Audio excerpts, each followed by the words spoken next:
British काल में उत्तर प्रदेश के जनपद कपिलवस्तु के पिपरहवा से सन 1898 में उत्खनित भगवान बुद्ध के पावन अस्थि अवशेष जो विदेश चले गए थे, भारत सरकार के प्रयासों से 127 वर्षों बाद भारत वापस आ सके। कभी जिन्हें नीलामी में बेचने की तैयारी थी, आज उन्हें भारत ने पूरी जिद और कानूनी ताकत के साथ रोककर ससम्मान अपनी धरती पर वापस लाया है। केंद्रीय मंत्री मां गजेंद्र सिंह शेखावत द्वारा आधिकारिक रूप से भगवान के पावन अवशेष हस्तगत किए गए। भारत की सांस्कृतिक विरासत और बुद्ध के प्रति हमारी आस्था का प्रतीक है यह क्षण। इन अवशेषों की कहानी साल 1898 में शुरू होती है, जब एक ब्रिटिश इंजीनियर विलियम पेपे ने पिपरहवा में एक प्राचीन बौद्ध स्तूप की खुदाई में एक विशाल पत्थर का पात्र मिला।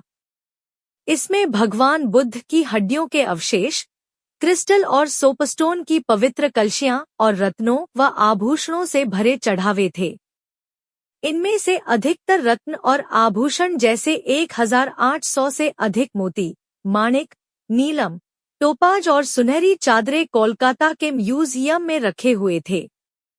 ऐतिहासिक साक्ष्य बताते हैं कि इस स्तूप के नीचे से ये अवशेष निकाले गए थे। उसे शाक्य वंशजों ने भगवान बुद्ध के दाह संस्कार के बाद बनवाया था।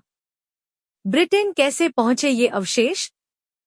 ब्रिटिश सरकार ने उस वक्त के Indian treasure trove act, Indian treasure trove act 1878 के तहत खुदाई में मिले अधिकांश अमूल्य अवशेष इंडियन म्यूजियम, कोलकाता भेज दिए।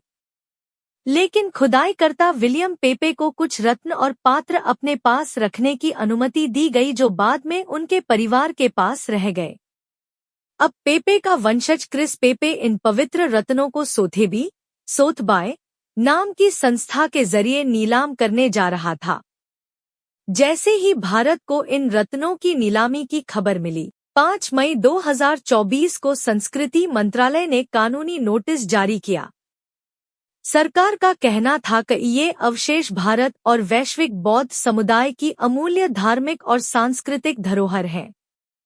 इनकी नीलामी भारतीय कानूनों और संयुक्त राष्ट्र समझौतों का उल्लंघन है। इनका व्यापार करना अवैध और अनैतिक है। बौद्ध संगठनों ने भी कड़ा विरोध किया। इसके बाद नीलामी करने वाली संस्था भी पीछे हट गई। कहा हम इसे संरक्षित करना चाहते थे। नीलामी रुकी और भारत जीता।